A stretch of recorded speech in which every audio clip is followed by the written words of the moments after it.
Yes. And amazing you say that, Lauren. And you know, good. You're a woman of the cloth. Mm-hmm. I'm getting healed. A hip that's like tore, right? Yeah. So last week we were in Washington speaking, and you know, I took this prelazone or something, this steroid to help it go away. Prednisone, And yeah. it went away, and I'm like, yeah, prednisone, and I'm like, okay, let's think about this stuff and how cool is dog, and right?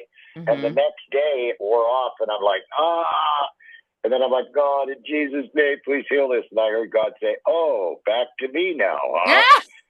And, you know, I'm like, oh, man, is that why some people have pain? Yeah. Is that, but, you know, no, it is just, you know, it's great, isn't it, Lauren, to be Christ-like? I mean, it is like incredible. Yeah. No, I get it. And, you know, you make a lot of sense there. And I'm just laughing because so many people who, you know, claim they're Christian, whatever. It's that whole thing where it's like, some people only pray when they need God. And, you know, I'm also working on this other case. I have this other podcast. It's investigative out of Tennessee, where, you know, the dad is the only witness to his son's death. And the 911 call, dog, is just so horrible. And this man claims to be a man of God. And not once does he pray on this 911 call. Not once. He just says, oh God, oh God, oh God. And like, it's just like, wouldn't you just start praying if you're on this you know, it's so odd. But I want to ask, you know what I mean? Yeah, I know you get it. God will give you that discernment, Lauren, that you feel it. You know, there's an old Marine saying, if it looks like a duck and it quacks, it is a duck. Yep. When God gives you that discernment, that, you know, because as a you know, a Christ follower, we get certain gifts that no one else gets. Mm-hmm. And as soon as we start following Jesus, we get those gifts, and we get the ones we ask for. So I can see how, you know, the gift of discernment. So you discerning that right there, that dad knows more than what, you know, is seen by the naked eye. You know what I mean? 100%. And I mean, you're saying that just based on what I've said. I've had actual forensic deception statement analysts actually conclude that. So that's really interesting that you just said that. I want to ask you something specific because I just love Nicolas Cage. I just want to know your experience in busting him out of jail. Well, you know, a lot of it was confidential, but I can say as much as I like. Yeah. My attorney said, you know, of course, he's one of my favorite actors also. Yes. And he was accused of domestic violence and, you know, later found innocent. But the cop said, what I hear, the cop said, you know, you're under arrest. He's like, do you know who I am? Right? Because he's, you know, inebriated. Yeah. And they go, yeah, and they took him down. And then in I forget what state it was, but most states are the same now. If you go in Friday after 5 o'clock, you stay till Monday. Especially on a domestic violence charge. Yes. I didn't know that. It was 2 minutes to 5, and a lieutenant female answered the phone. And I said, this is Dog the Bounty Hunter. You got Nicolas Cage. She's like, yeah, I got him right here. And I said, Lieutenant, you know how you guys are about time. She goes, Dog, you got 120 seconds to get a bond here right now. And I had 11 seconds left. Bing, and the bond hit. Whoa. So, and you know, Nicholas now has quit drinking, quit beefing with his wife. You know, he is, again, so many celebrities are turning to God. You notice that? I did. So many sports guys. Justin Bieber turned so many. It used to be just that boxer that you saw. Yeah, me and Jesus, Jesus is good Lord. You know, the guys have. Oh, wait, you mean George Foreman or? Well, a lot of them. It used to just be boxers. Yeah. My kids lately, because they keep saying, when's Jesus coming back? And okay, this is going to sound, you're going to think I'm a wackadoo now, and probably so are my listeners, but no, you know, in the Roman times when And listen, I just want to be clear. I'm not bashing anyone that's trans, anyone that's, you can do whatever you want.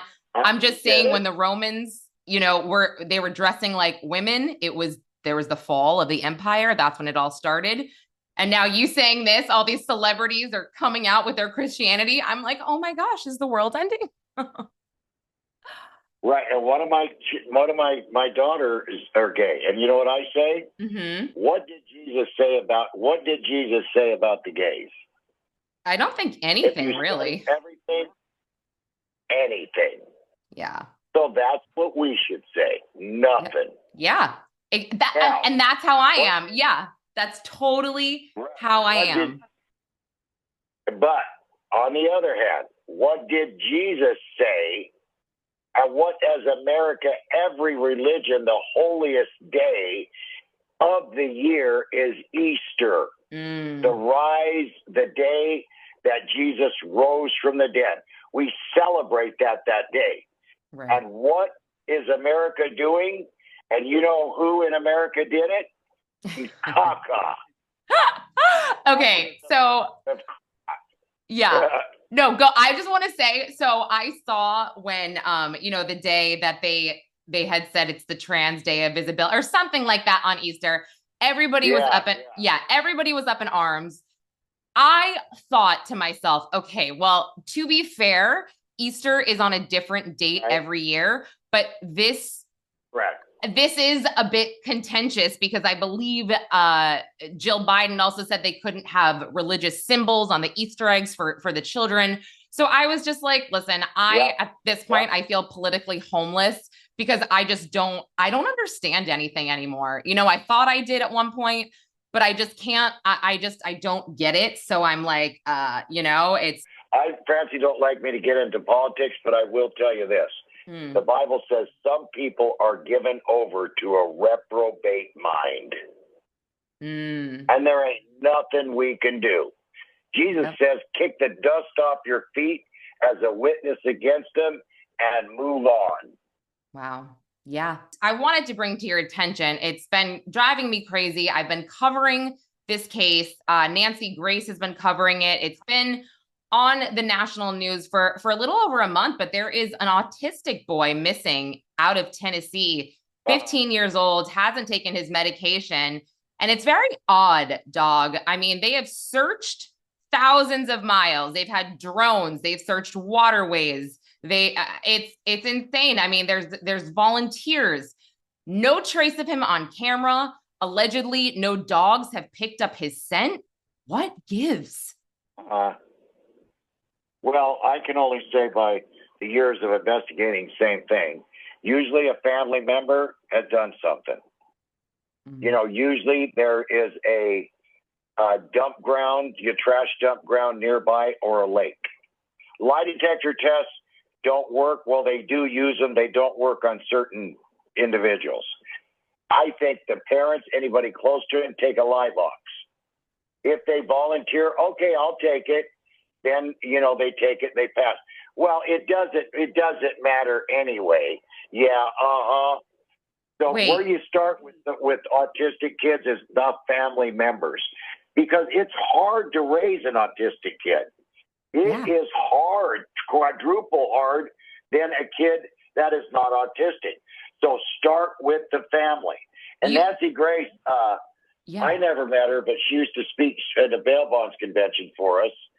And that happened to be that day I was sick, but she's a very good investigator.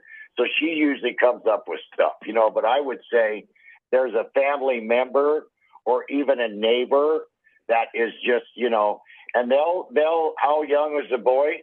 He's 15. Yeah. So without leaving a site, that means somebody, dumped him somewhere and it's very sad. There's a show on A&E called 48 Hours. Yeah. And after 48 hours, 90% of people missing, age, gender, and all that have been killed. So when you find nothing, and like dogs don't get a scent, bloodhounds and all that, every single time the person is passed away or they've been killed and disposed of. I kept on trying to interrupt you because I actually could not believe that you don't know this case and you stated all of that. I mean, if you have time, everything you just said is what has made this case so contentious. The stepdad and the mom are being looked at because they did not speak out on the news asking people for help with their child for about 7 days. The stepdad appears to have some odd language. They actually left for a while, the second or third week of the search. And then as far as the lie detector test goes, mom already took a polygraph. Allegedly, and I was on the Nancy Grace episode, I was on the panel when she asked stepdad to take it. He challenges her with this phrase and says, name the time and the place. And then all of a sudden, the TBI, the TBI says, oh, you're not allowed to take it. Well, what? This doesn't make sense. And then it's such a mess. I cannot believe you said that. Let me tell you, you can Google this to find it out. You know, Google is sometimes everyone's worst enemy. If you take a Valium, one blue Valium. If you drink a certain downer, you can pass any lie detector test because it slows your heart down a little bit. Yep, beta blockers, benzos. Oh, trust me, we discussed this. Discuss this. Yes. And you said the landfill or the dump site.